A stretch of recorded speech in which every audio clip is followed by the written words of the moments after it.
যেদিন কুরুক্ষেত্র অঙ্গনে বাজিয়েছিলেন, ভগবান বলেছিলেন উভয় পক্ষের মধ্যে তোমরা পাঞ্চজন্য ধ্বনি করো।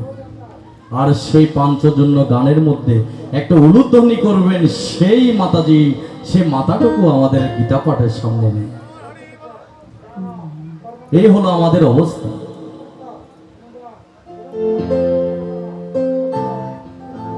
যে পাঞ্চজন্য দিয়ে আজকে কুরুক্ষেত্র যুদ্ধ শুরু হয়েছিল, যে পাঞ্চজন্য ধ্বনি দিয়ে কুরুক্ষেত্রের সবাই আগমন হয়েছিল, সে পাঞ্চজন্য গানে একটা উলুর ধ্বনি দিবে, একটা হরির ধ্বনি দিবে, সেই ভক্ত আপনি আপনার এলাকায় খুঁজে পাচ্ছেন না। বুঝতে পেরেছেন আমরা কোথায় যাচ্ছি, আমরা কোথায় হারিয়ে যাচ্ছি? বুঝতে পারছেন?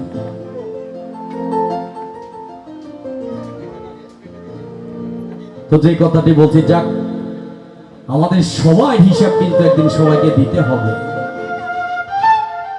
ভগবান বলছেন তুমি যে কর্ম করছো সে কর্ম নিয়ে তুমি পরবর্তী জন্মে আবার ধাবিত হবে, পরবর্তী জন্মে তোমাকে আবার জন্মগ্রহণ করতে হবে।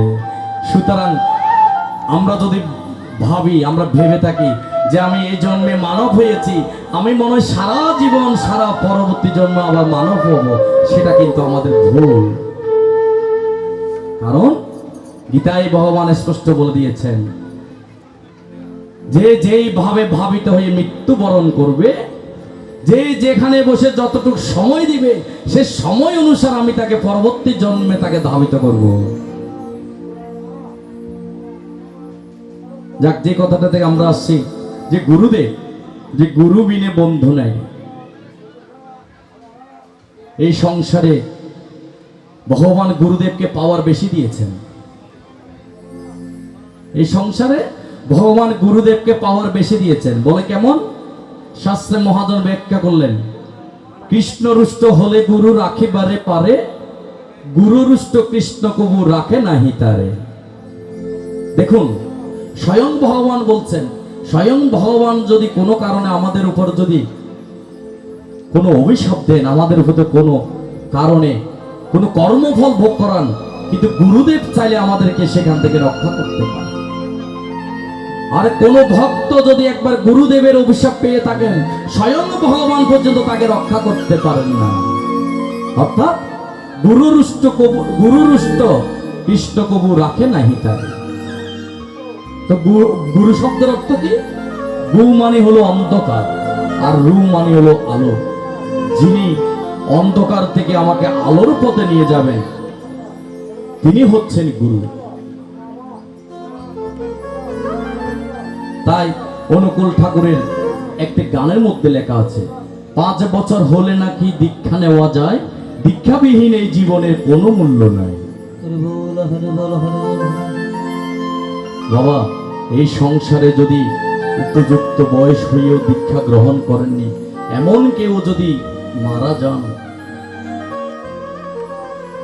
দেহ ত্যাগ করে, তাহলে কোনো জন্মে কোনো জায়গা তার কিন্তু ঠাঁই হয় না। কারণ দীক্ষাবিহীন মানুষের কোনো কুল নেই। তবে আমাদের সকলকে দীক্ষা গ্রহণ করতে হবে।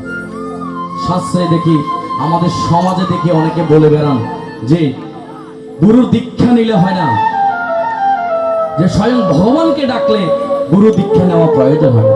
কিন্তু আমরা বলবো না, আমরা বলবো না, গুরুর দীক্ষা আপনাকে গ্রহণ করতে হবে। বলে কেন? যেই জীব গুরু ছেড়ে কৃষ্ণতে মজে, সেই পাপী সারা জীবন নরকে ভজে। তার মানে বুঝতে পেরেছেন গুরুর দীক্ষা কতটুকু দরকার? যেই জীব গুরু ছেড়ে কৃষ্ণতে মজে, সেই পাপী সারা জীবন নরকে ভজে। তবে বাবা, কেমন গুরু, কেমন গুরু থেকে আপনাকে দীক্ষা নিতে বলছে? গীতায় ভগবান বলে দিয়েছিলেন, তদ্বিদ্ধি পরিপাতেন পরিপ্রশ্রণ সেবয়া উপদেশকান্তি তত্ত্ব জ্ঞানং তত্ত্বদর্শিন। বাবা, জল খাও ছাকিয়া, গুরু নাও বাছিয়া। যেমন তেমন গুরু হলে গুরুরও বিপদ, শিষ্যরও বিপদ। কারণ একজন অন্ধ আর একজন অন্ধকে কখনো পথ দেখাতে পারেন না। তাহলে কেমন গুরু থেকে দীক্ষা নিতে হবে? আত্মদর্শী গুরু, তত্ত্বদর্শী গুরুর কাছ থেকে আপনাকে দীক্ষা গ্রহণ করতে হবে। যদি আরেকটু বলি, স্বয়ং ভগবান পর্যন্ত গুরুর কাছ থেকে তো দীক্ষা নিয়েছেন। আমরা কি সকলে জানি ভগবানের গুরুদেবের নাম কি? সন্দীপনী মুনি। এটা জানেন? সন্দীপনী মুনি স্বয়ং ভগবান গুরুর গৃহে গিয়ে 12 বছর গুরুর সেবা করে গুরুর শরণাপন্ন হয়ে গুরুর কাছ থেকে দীক্ষা গ্রহণ করেছে।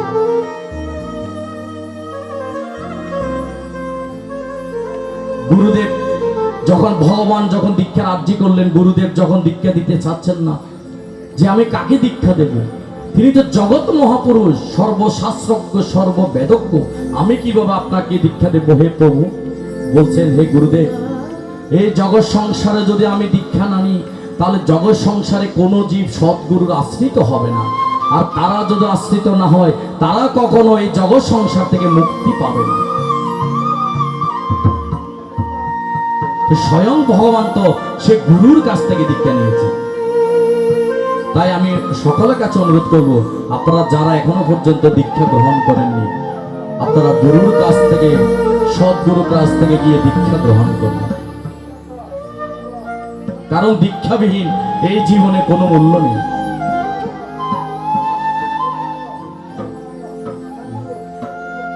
চলুন আমরা একবার সকলে স্ব গুরুদেবকে একটু স্মরণ করে আসি। বাবা, গীতা তত্ত্বকথা শোনার সবার ভাগ্য হয় না, হরিবাসরের তত্ত্বকথা শোনার সবার ভাগ্য হয় না। কারণ ভগবান বলেছেন, পূর্ব জন্মে স্বীকৃতি যদি না হয় এই জন্মে আপনি কখনো ওই গীতার কথা শ্রবণ করতে পারবেন না।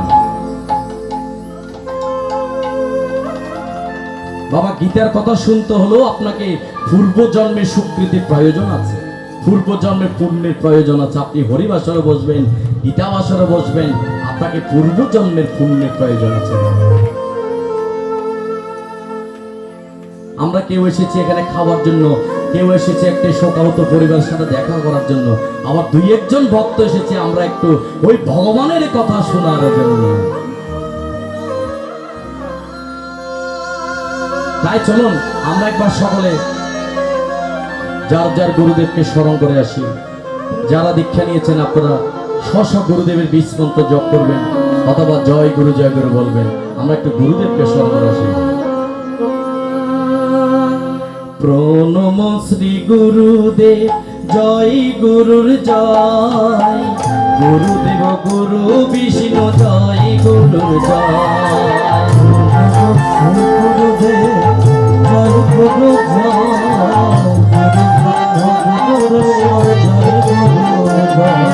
প্রণম শ্রী গুরুদেব, জয় গুরুর জয়, গুরু ব্রহ্মা গুরু বিষ্ণু, জয় গুরুর জয়, গুরুদেব জয় গুরু জয়, গুরু ব্রহ্মা গুরু বিষ্ণু, জয় গুরু জয়, গুরুদেব মহেশ্বর, জয় গুরু জয়, গুরুদেব জয় গুরু জয়, গুরুদেব পরম ব্রহ্ম, জয় গুরু জয়,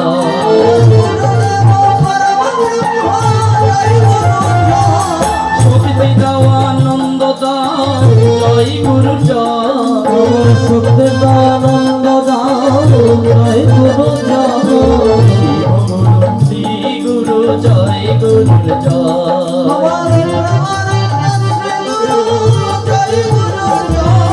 সৎ গুরু জগৎ গুরু, জয় গুরু জয়, সৎ গুরু জগৎ গুরু, জয় গুরু জয়, দেব কল্পতরু, জয় গুরু জয়,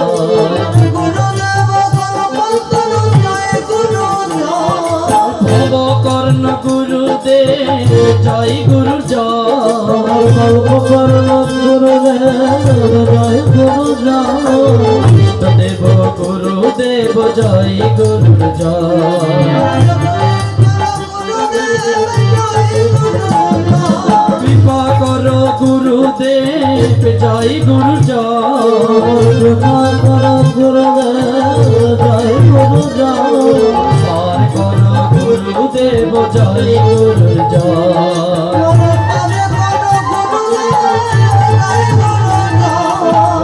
গাও জয় দাও, জয় দাও, জয় দাও, জয় দাও, জয় দাও,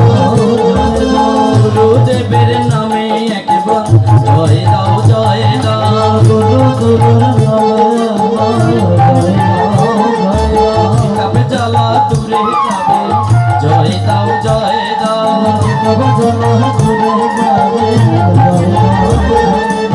পবিত্র কাল শীতল হবে জয় দাও জয় দাও শীতল হবে জয় দাও জয় দাও শান্ত মন শান্ত হবে জয় দাও জয় দাও জয় দাও জয় দাও জয় দাও জয় দাও মা জননী সবে মিলে জয় ধ্বনি দাও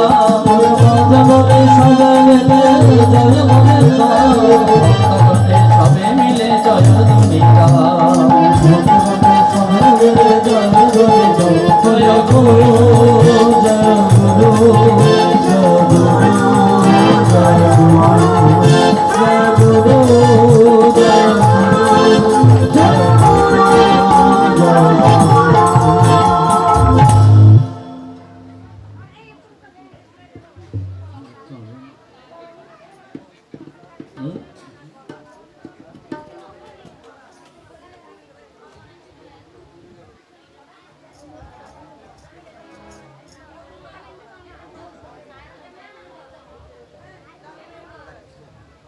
গুরুর যে আমরা গান করেছি যে আমাদের গুরুদেব সকল তো দীক্ষা নিয়েছেন নাকি বাবা, যারা নেন তারা নিয়ে নেবেন।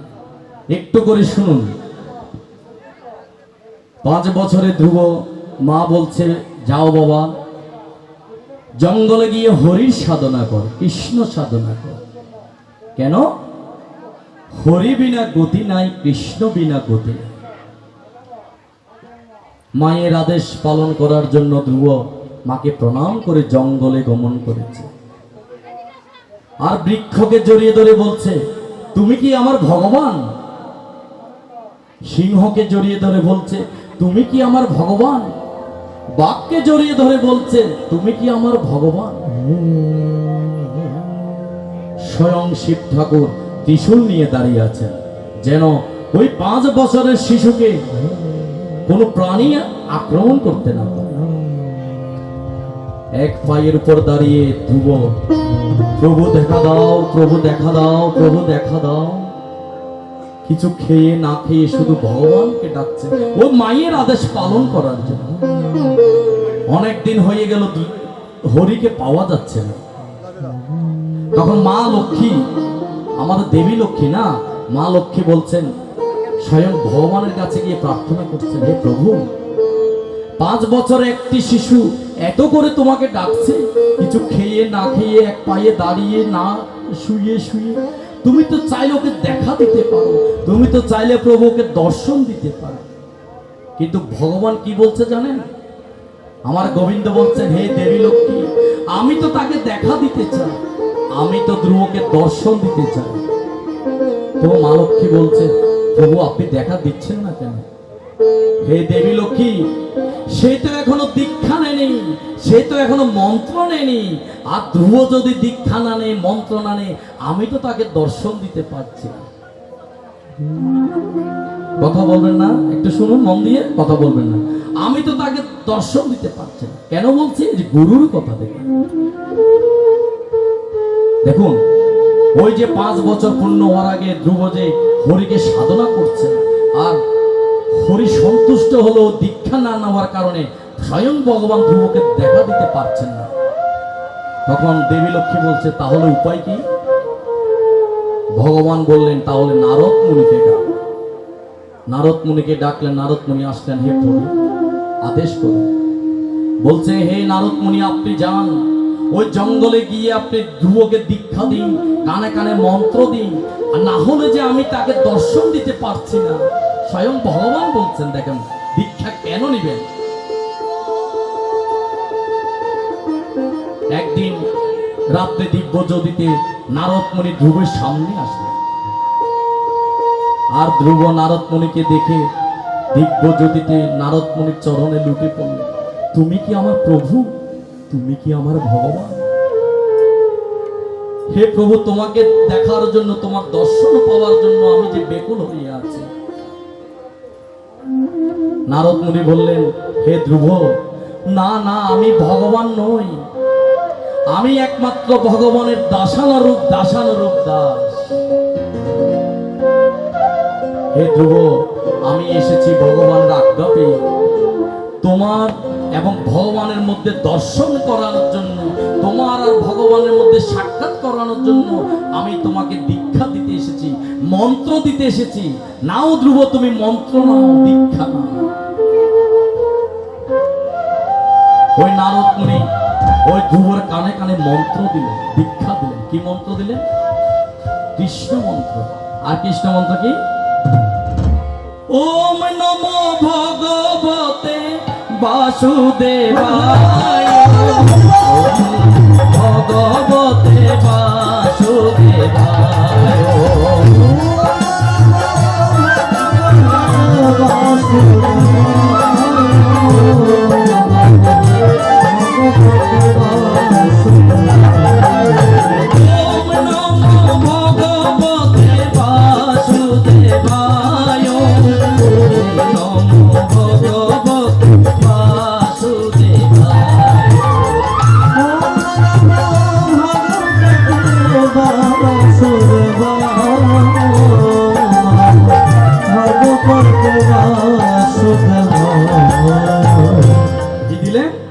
কৃষ্ণ মন্ত্র দিলেন।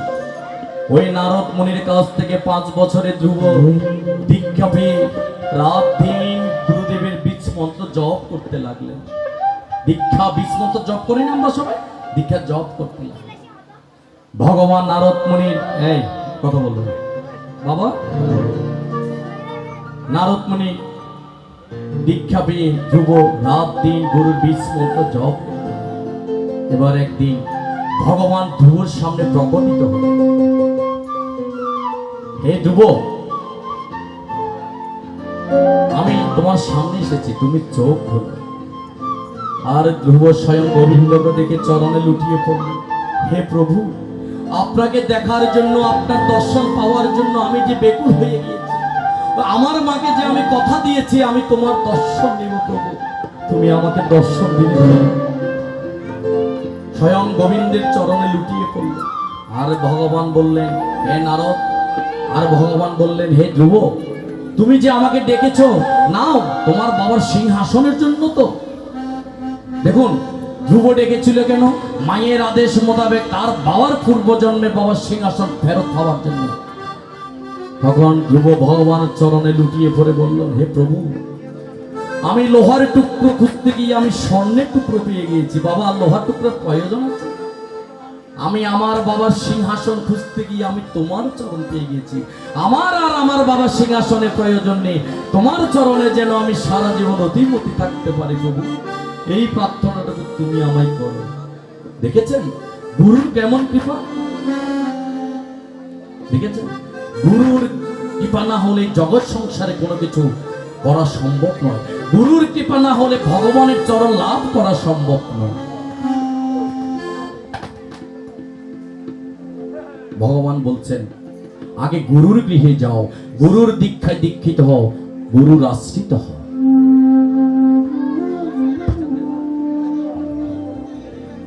তো ভগবান কি বলছে?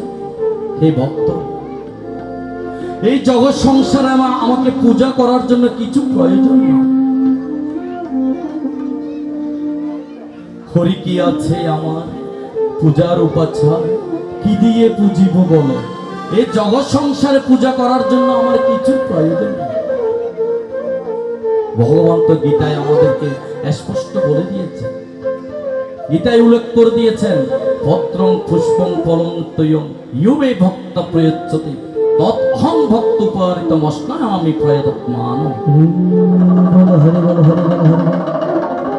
ভগবান বলছেন, হে নারদ, জগৎ সংসারে আমার ভক্তরা আমাকে দুটো ফুল দিতে পারবে না, দুটো তুলসী পত্র দিতে পারবে না, একটা ফল দিতে পারবে না। ভগবান আমাদের কাছে বেশি কিছু চাননি। যেই ভক্ত ভক্তের সহিত পথ পত্র পুষ্পে ফলে জলে আমার চরণে নিবেদন করতে পারবে, সেই ভক্তের সামান্যটুকু উপহার গ্রহণ করে আমি পরিতুষ্ট হই, আমার আর কিছু চাওয়ার থাকে না। কে বলেছেন? স্বয়ং ভগবান নবম অধ্যায়ে বলে দিয়েছেন। বাবা, সেখানে থাকতে হবে কি? সেখানে থাকতে হবে ভক্তি, সেখানে থাকতে হবে নিষ্ঠা, আর সেখানে থাকতে হবে চোখের জল। আপনাকে ভগবান বলেনি যে দামি দামি ফল দিয়ে, বেশি বেশি করে ফল দিয়ে, থালা পুরা ফল দিয়ে পূজা দেওয়ার জন্য। ভগবান শুধু আমাদের কাছে একটু চোখের জল আর একটু ভক্তি চেয়েছেন, এর বেশি কিছু ভগবান আমাদের কাছ থেকে চাই। একদিন নারদ মুনি ভগবানকে প্রশ্ন করলেন, কারণ আমরা তো সকলে জানি আমাদের মধ্যে নারদ মুনি একটু সবসময় বাঁকা করে কথা বলেন না। নারদ মুনি ভগবানকে প্রশ্ন করলেন, আচ্ছা প্রভু বলুন তো, এই জগৎ সংসারে ভক্তরা আপনাকে কি দিয়ে পূজা করলে আপনি সন্তুষ্ট হন? আপনি ওই ভক্তের ডাকে ধরা দামে আসেন। ভগবান বলল, হে নারদ, আমার কিছু চাওয়া নেই। আমার ভক্তরা যদি আমাকে দুটো পত্র দিয়ে আমার চরণে নিবেদন করতে পারে, তাতেই আমি সন্তুষ্ট। নারদ মুনি বলল, আচ্ছা প্রভু ধরুন ওই ভক্তের কাছে কোনো পত্র নাই বাবু, আপনাকে কি দিয়ে ডাকলে আপনি পূজা গ্রহণ করলেন? বলল, হে নারদ, আমার ভক্তরা কি আমাকে দুটো কি ফল দিতে পারবে না? দুটো ফল দিয়ে ভক্তি সহকারে আমাকে ডাকতে পারবে না? আবারও বলল নারদ মুনি, প্রভু ধরুন ওই ভক্তের কাছে কোনো ফল টল নাই বাবু, কোনো কিচ্ছু নাই, তাহলে কি দিয়ে ডাকবে জগৎ সংসারে আপনার ভক্তরা আপনাকে?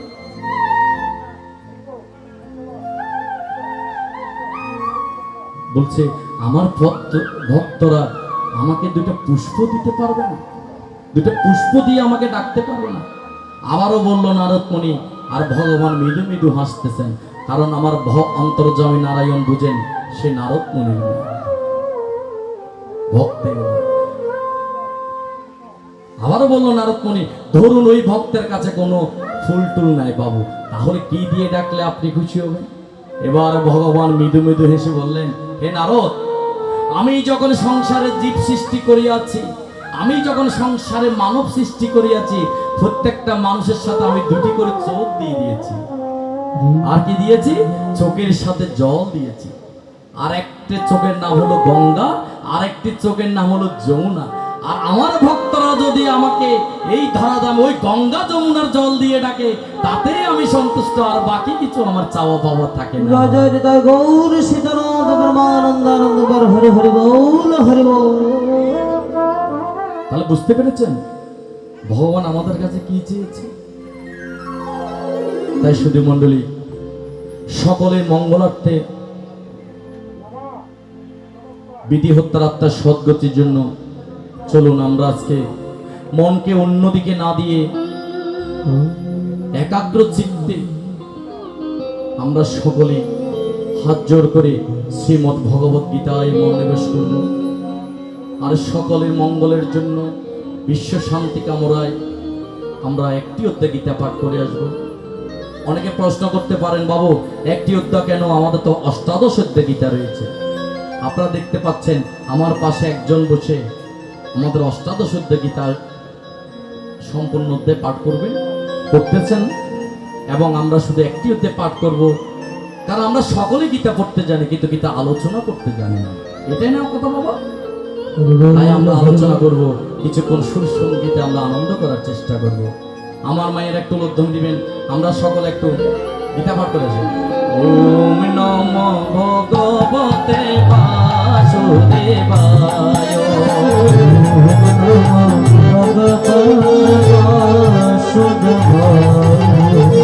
ওম নমো ভগবতে বাসুদেবায়,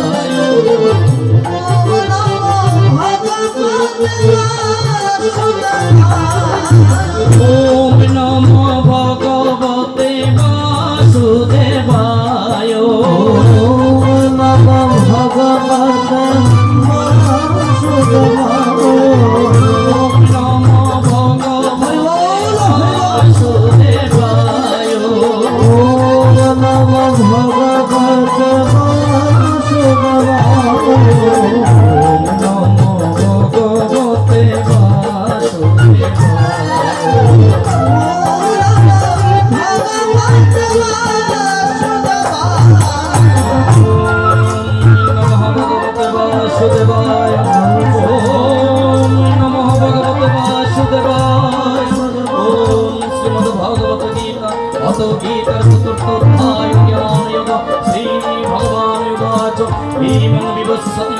রক্তাবানহমভ্যয়ং বিভৎসবান মানবে পাহো মনোরিষ্ণকবে অপ্রবৃত এবং পরম্পরাপ্রাপ্ত ইমং রাজস্বয়বিদু সকালের হমহতা যোগনষ্ট পরন্তব সয়বয়ং ময়াতিয়ত্ত যোগ প্রক্ত পুরাতন ভক্ত হসিমেশ কাছেতে রহস্যং হি একদুত্তমম শ্রী অর্জুন উবাচ অপরং ভবত জন্ম পরং জন্ম বিবস্বত কথমেতদ্বিজানীয়ং তমাদ ভক্তমানিতি শ্রী ভগবান উবাচ তান্যহং বহূনি বিবিত্তানি জন্মানি তব চর্জন তানি হং বেদ সর্বাণি নাথং বেদ্য পরন্তপ আজ ওপি সনব্বয়াত্মা ভূতানমৈশ্বরপি সনম প্রকৃতিং সামধিষ্ঠায় সম্ভবমে আত্মমায়া ইয়াদয়িত হি ধর্মস্য প্রাণি ভবতি ভারত অভ্যুত্থানধর্মস্য তদাত্মাनं সৃজাম্যহং পরিত্রাণায় সাধুনাং বিনাশায় চ দুষ্কৃতং ধর্ম সংস্থাপনার্থায় সম্ভবামি যুগে যুগে ধর্ম কর্ম চ মেদিক্তং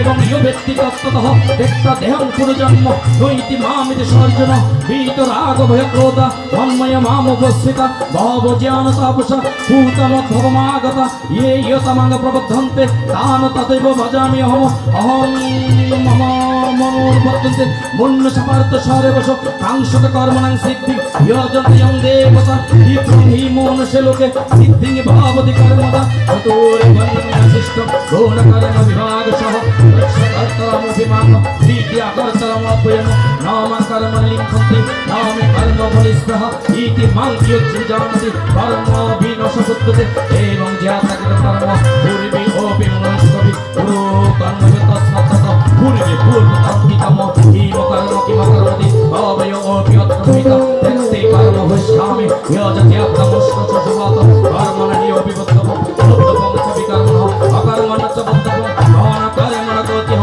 कर्मणि अकर्मणि पश्यत अकर्मणि च कर्मयः सद्बुद्धिमान् मनुष्यः संयुक्तकितस्तकितनं यस्य सर्वे समानन्दः कामसकामवर्जितः ज्ञानोक्तिदन्तकर्मणः काममुपञ्जितं बुध त्यक्तकर्मफलासङ्गम नित्यचित्तनिराश्रय कर्मणि अभिभूतिते अनैव किञ्चित्कारदिश निरसीयत चित्तात्मा त्यक्त सर्वपरिग्रह शरीरं केवलं कर्म कर्म न आप्नोति किल्बिषम् यतिच्छलाभ सन्तुष्टि द्वन्द्व ओदित विनश्यः समसिद्ध सिद्ध च गीतापि न निबध्यते तदसाङ्गसमुद्दिश्य ज्ञानावस्थितेषु यज्ञाचत कर्म समग्रो विलीयते ब्रह्मार्पणं ब्रह्महोमि ब्रह्मकिन ब्रह्मणाहुत ब्रह्मैव तेन गतकं ब्रह्मकर्म समाधिना एवमेव पर्यकं योगिन पर्युपासते शब्दाप्रयोगं योगनेव वज्रपति शब्दादीन इन्द्रियाणि अन्न संज्ञामुक्तिशुद्धपति शब्दादीन विषयान्न इन्द्रियोक्तिशुद्धपति सर्वाणि इन्द्रियकर्माणि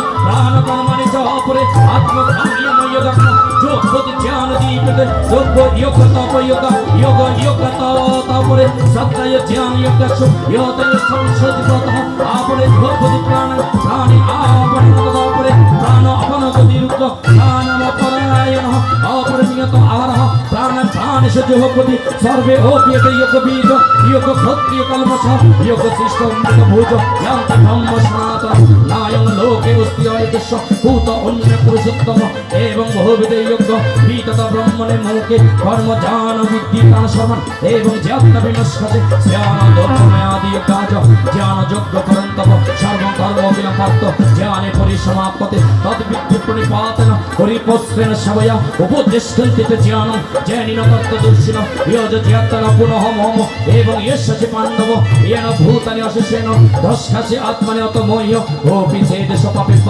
सर्वे पापापकृतम सर्वज्ञानमप्लवैवेनैव बीजिनं सन्तरिष्यसि एवं यदांसि समितोऽग्नि भस्मसात् कुरुते अर्जुन ज्ञानेन सर्वकर्माणि भस्मसात् कुरुते तथा न हि ज्ञानं सदृशं पवित्रं इह विद्यते तत्स्वयं योगसंसिद्ध कालेन आत्मनि विद्यते सतभान लभते ज्ञानं तत्परसंयते इन्द्रिय ज्ञानं लब्धा परं शान्ति ओचिरनदि घट्टति अग्रच्छ अश्रुति धांस संशय आत्मा विनिश्यते नायं लोके अस्ति नैपरो न सुखं संयमितासु उपनिषत्सु चतुर्थोऽध्याय ज्ञानदकामोपनिषत्